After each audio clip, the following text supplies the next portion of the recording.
Hello everyone, welcome to our channel tech Mantra. आज के इस वीडियो में हम लोग एसिड बेस और साल्ट के बारे में पढ़ेंगे। इसके पिछले वाले लेक्चर में हमने एसिड बेस और साल्ट का इंट्रोडक्शन किया था और उसमें कुछ बातें पढ़ी थी, उसको हम लोग रिवीजन कर लेते हैं। एसिड बेस और साल्ट होता क्या है? एसिड बेस और साल्ट, इसको पहचानने के लिए मैंने आपको तरीका बताया था, जिसके 4 तरीके थे। पहला था उसको टेस्ट के आधार पे कैसे जाना जाता है कि ये एसिड है या बेस है या साल्ट है। दूसरा क्या था, उसके आयंस के आधार पे हम लोग बात करते हैं, उसका आयंस क्या होता है। एसिड बेस और साल्ट का जो आयंस होता है उसके बेसिस पे हम लोग पता करते हैं कि ये एसिड है या बेस है या साल्ट है। जैसे कि एसिड में बताया था कि जब वो H+ आयन कोई भी सॉल्यूशन जब H+ आयन निकालता है तो क्या होता है? एसिड होता है। जब किसी सॉल्यूशन में H+ का आयन हो तो उसे कहते हैं हम लोग एसिड। और बेस में क्या पढ़ा था? बेस में OH- का जब आयन होता है तो उसे हम लोग कहते हैं बेसिक। तो एसिड का होता है H+ आयन और बेस का होता है OH- आयन। और साल्ट का हमने पढ़ा था, साल्ट जो होता है वो न्यूट्रल होता है। साल्ट जो होता है वो न्यूट्रल होता है, मतलब कि H+ आयन और OH- आयन जब आपस में कंबाइन कर लेते हैं, अभिक्रिया कर लेते हैं, तो क्या बनाते हैं? साल्ट का निर्माण करते हैं। मतलब साल्ट जो होता है न्यूट्रल, मतलब उदासीन होता है, उसमें कोई रिएक्शन नहीं होता है, वो क्या होता है? साल्ट होता है। उसके बाद हम लोगों ने पीएच के आधार पे ज्ञात किया था कि एसिड है या बेस है या साल्ट है। पीएच का स्केल बताए थे। पीएच एक स्केल होता है, इस टाइप का एक स्केल होगा जिसमें 1, 2, 3, 7 तक, और 7 से 8, 9, 10, 11, 14 तक। पीएच स्केल का रेंज कितना होता है? पीएच स्केल का रेंज 0 से 14 तक होता है। पीएच स्केल का रेंज 0 से 14 तक होता है। इसमें 7 पे जो होता है, इस 7 वाला हमारा क्या होता है? ये न्यूट्रल होता है। इधर वाला हमारा जो 7 से 0 और 7 के बीच वाला एसिड होता है, और 7 से 14 वाला बेस होता है। जैसे जैसे 0 से 14 की तरफ बढ़ते हैं, जैसे जैसे 0 से 14 की तरफ बढ़ते हैं, वो हमारा सॉल्यूशन क्या होता जाता है? बेसिक होता जाता है। हमारा सॉल्यूशन क्या होता जाता है? बेसिक हो जाता है। 0 से जैसे जैसे, जैसे कि मान लीजिए कोई 2 सॉल्यूशन दिया हुआ है, मान लीजिए कोई 2 सॉल्यूशन दिया हुआ, कोई बीकर है, 2 बीकर है, उसमें 2 सॉल्यूशन दिया हुआ है। एक का पीएच वैल्यू मान लीजिए 4 है, और दूसरे का पीएच वैल्यू मान लीजिए 6 है। आपसे पूछ ले कि इन दोनों बीकर में कौन ज्यादा बेसिक होगा, तो जैसे जैसे 0 से बढ़ता हुआ क्रम जैसे जैसे जाता है, वो सॉल्यूशन उतना ही हमारा क्या हो जाता है? बेसिक हो जाता है। तो इन दोनों में अगर आपसे पूछा जाए तो हम लोग कहेंगे कि जिसकी पीएच वैल्यू ज्यादा है वो ज्यादा बेसिक होगा। तो बीकर 1 और बीकर 2 में कौन सा ज्यादा बेसिक होगा? बीकर 2 हमारा ज्यादा बेसिक होगा, ये मोर बेसिक होगा,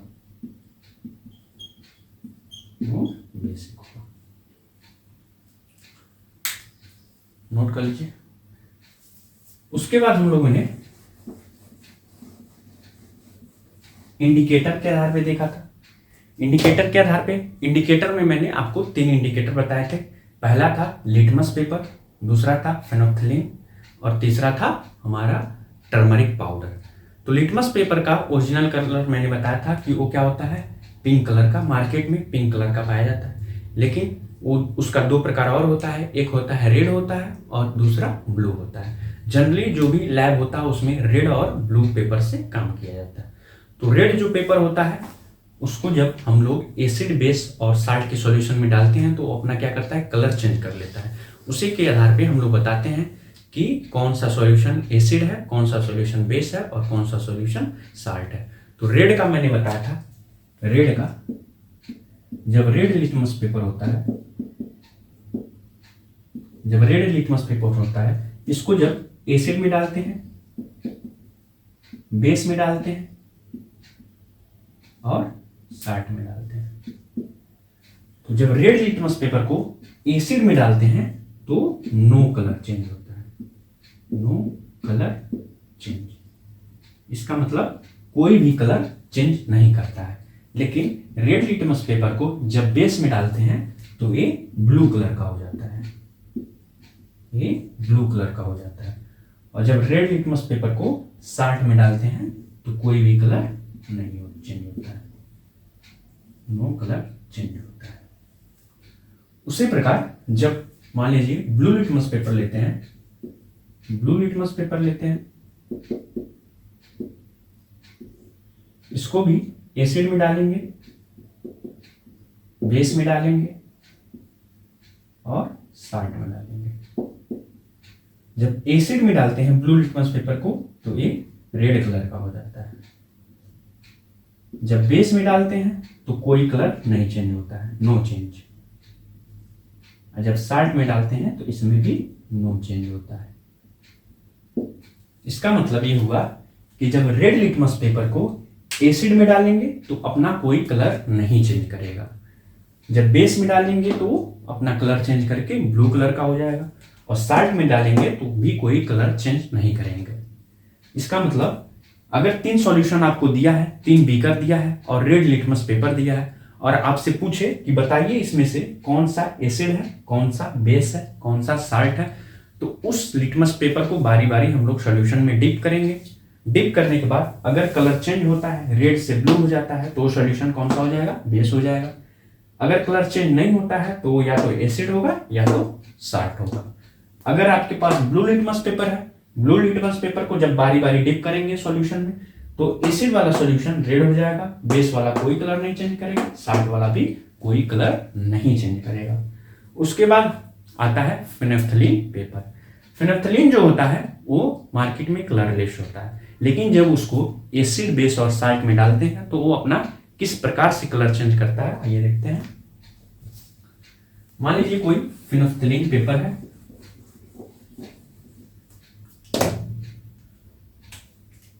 अब आता है फेनोफ्थलीन। फेनोफ्थलीन, फेनोफ्थलीन जो पेपर होता है वो क्या होता है, कलरलेस होता है। इसका यूज मान लीजिए कोई 3 बीकर है, 3 बीकर है, एक में एसिड भरा है, एक में बेस भरा है और एक में सॉल्ट भरा है। ये 3 सॉल्यूशन इसमें है, लेकिन हमको पता नहीं है कि किसमें एसिड है, किसमें बेस है और किसमें सॉल्ट है। अब हमारे पास फेनोफ्थलीन है, अब हमको टेस्ट करना है कि किस बीकर में एसिड है, किसमें बेस है और किसमें सॉल्ट है। तो जब फेनोफ्थलीन पेपर को एसिड में डिप कराते हैं तो ये हमारा कोई भी चेंज नहीं करता है, नो चेंज होता है, नो चेंज। मतलब कि फेनोफ्थलीन कोई भी कलर अपना चेंज नहीं करता है। लेकिन जब बेस में डालते हैं तो ये क्या हो जाता है, ये पिंकिश रेड हो जाता है, पिंकिश रेड हो जाता है, और साल्ट में भी कोई कलर चेंज नहीं होता है।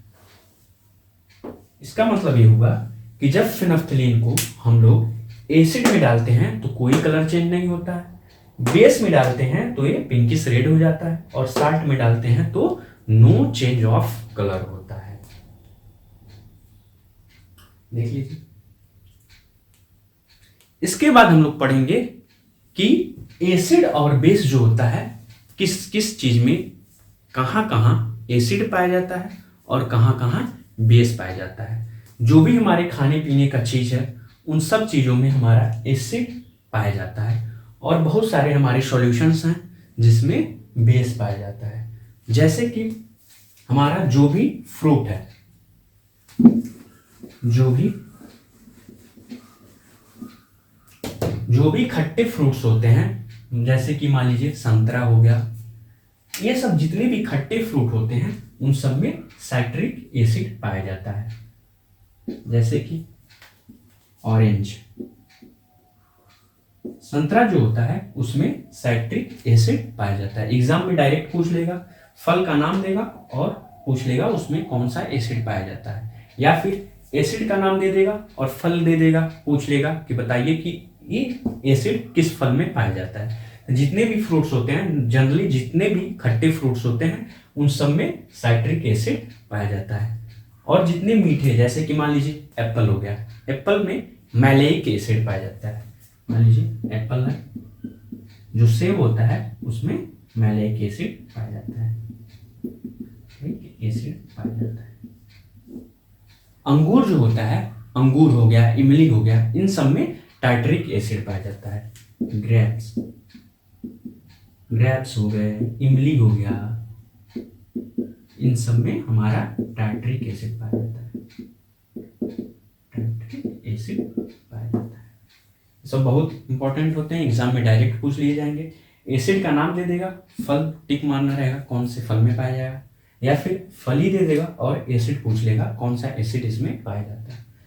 टोमेटो जो होता है उसमें ऑक्सैलिक एसिड पाया जाता है। हमारे पेट में हमारा जो भी हम लोग खाते पीते हैं उन सबको पचाने के लिए पेट में हमारा एक एसिड रिलीज होता है, जो हार्मोन्स होता है उसमें ऑर्गन जो होते हैं, पेट में जो भी ऑर्गन होते हैं वो एक एसिड रिलीज करते हैं, उसी की वजह से हमारा पाचन क्रिया बना रहता है। उस एसिड का नाम होता है हाइड्रोक्लोरिक एसिड। तो पूछ ले कि हमारे पेट में पाचन तंत्र में कौन सा एसिड पाया जाता है, तो कौन सा एसिड होता है, हाइड्रोक्लोरिक एसिड होता है। उसके बाद आ जाता है कि बेस किस किस में पाया जाता है, जैसे कि बेकिंग सोडा। बेकिंग सोडा एक क्या होता है, बेस होता है, उसमें OH माइनस रिलीज होता है, जैसे NaHCO3 इसका फॉर्मूला होता है। सोडियम बाई कार्बोनेट इसे बोलते हैं, सोडियम बाई कार्बोनेट, NaH जिसमें भी आ जाता है वो क्या हो जाता है, बाई हो जाता है, तो sodium by carbonate baking soda होता है। इसका काम, जैसे कि मान लीजिए एसिडिटी हो गया पेट में, तो एसिडिटी जब हो जाता है तो बेकिंग सोडा का यूज किया जाता है। जो भी मान लीजिए दुकान पे जाते हैं, बोलते हैं कि हमको एसिडिटी हो गया, पेट में गैस बन रहा है, तो बेकिंग सोडा से बना हुआ प्रोडक्ट, हमको बेकिंग सोडा से बना हुआ टैबलेट देते हैं जिससे गैस रिलीज हो जाए, वो होता है NaHCO3। उसके बाद आया वॉशिंग सोडा। वॉशिंग सोडा जो घर में हम लोग कपड़ा धुलते हैं उसी को कहते हैं वॉशिंग सोडा। उसका फार्मूला होता है Na2CO3.10H2O। इसका यूज कपड़ा धुलने में काम आता है। उसके बाद कास्टिक सोडा, ये भी एसिडिटी में काम आता है। फार्मासिस्ट में कास्टिक सोडा को एसिडिटी के रूप में यूज किया जाता है, NaOH।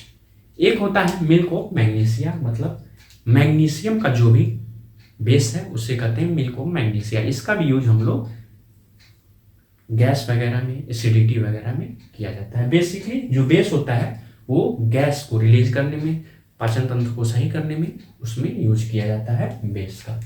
तो मिल्क ऑफ मैग्नीशिया जो होता है उसका फार्मूला होता है MgOH का होल ट्वाइस, मतलब कि ये मैग्नीशियम का बेस होता है, नोट कर लीजिए। अब बेस का यूज क्यों हम लोग गैस में करते हैं, जैसे कि मान लीजिए पेट में क्या है, एसिड है, खाना पचाने में काम करता है।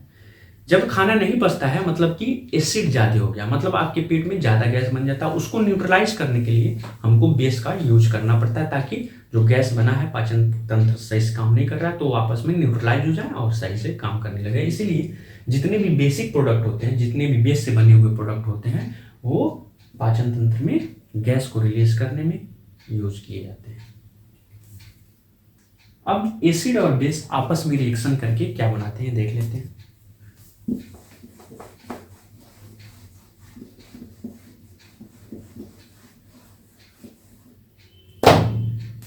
एसिड और बेस, एसिड प्लस बेस जब ये आपस में रिएक्शन करते हैं तो हमारा बनता है salt plus water, salt plus water, मतलब कि एक एसिड है और दूसरा बेस है। जब दोनों आपस में अभिक्रिया करेंगे, रिएक्शन करेंगे, तो एक साल्ट बनेगा और वाटर उसमें से निकलेगा। मान लीजिए जैसे कि मान लीजिए कोई भी एसिड है, जैसे कि मान लीजिए HCl हमारा एसिड है। कैसे पता करेंगे कि ये एसिड है या बेस है, देखिए इसमें H प्लस आयन है और Cl माइनस है। कोई भी प्रोडक्ट बनता है, कोई भी कंपाउंड होता है तो एक प्लस होता है, एक माइनस होता है, तभी कंबाइन करके आपस में कंपाउंड बनाते हैं। तो इसमें क्या है, एक प्लस है और दूसरा माइनस है। इसमें H प्लस आयन है मतलब कि ये एसिड है, प्लस NaOH देखिए ये प्लस है, ये माइनस है। OH माइनस आयन है तो बेस में क्या होता है, बेस में OH माइनस आयन होता है, तो इसलिए NaOH हमारा क्या है, बेस है। तो एक HCl और NaOH जब आपस में अभिक्रिया करेंगे तो क्या बनेगा, एक साल्ट बनेगा, साल्ट क्या होता है, न्यूट्रल होता है, तो एक साल्ट बनेगा जो NaCl, NaCl एक क्या है, साल्ट है, प्लस वाटर रिलीज होगा। देखिए ये वाला और ये वाला मिलके हमारा क्या बन गया, NaCl बन गया, और OH और H बन के हमारा क्या होगा, पानी का निर्माण करेगा, H2O। इसी को हम लोग कहते हैं न्यूट्रलाइजेशन रिएक्शन, इसी को हम लोग कहते हैं न्यूट्रलाइजेशन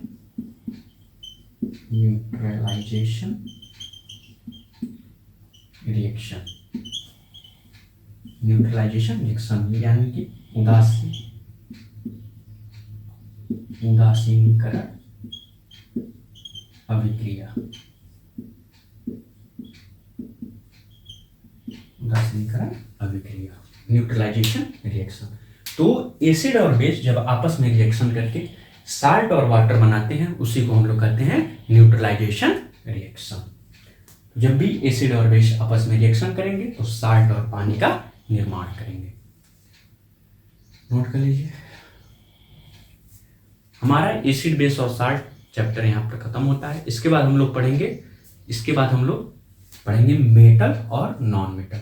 जो भी पीरियोडिक टेबल में जितने भी एलिमेंट्स हैं, 118 जो भी एलिमेंट्स हैं, इनको 3 भागों में बांटा जाता है। एक होता है मेटल, दूसरा होता है नॉन मेटल, और इन दोनों के बीच में आता है मेटलॉइड्स। तो सारे जितने भी पीरियोडिक टेबल है उसके जितने भी एलिमेंट हैं 3 कैटेगरी में हम लोग डिवाइड करेंगे। इसको हम लोग नेक्स्ट लेक्चर में पढ़ेंगे कैसे कैसे, किसे हम लोग मेटल कहेंगे, किसे हम लोग नॉन मेटल कहेंगे, और किसे हम लोग मेटलॉइड के कैटेगरी में रखेंगे, किस ग्रुप में मेटल होता है और किस ग्रुप में नॉन मेटल होता है, ये सारा पढ़ेंगे। मेटल का कैरेक्टर क्या होता है, मेटलॉइड्स का कैरेक्टर क्या होता है, नॉन मेटल का कैरेक्टर क्या होता है, ये सब हम लोग पढ़ेंगे। उसमें कौन सा एलिमेंट क्यों हम उसको मेटल कहते हैं, क्यों हम उसको नॉन मेटल कहते हैं, ये सारा हम लोग आयंस के आधार पे उसको डिवाइड करेंगे और देखेंगे। आज के वीडियो में बस इतना ही रखते हैं। धन्यवाद।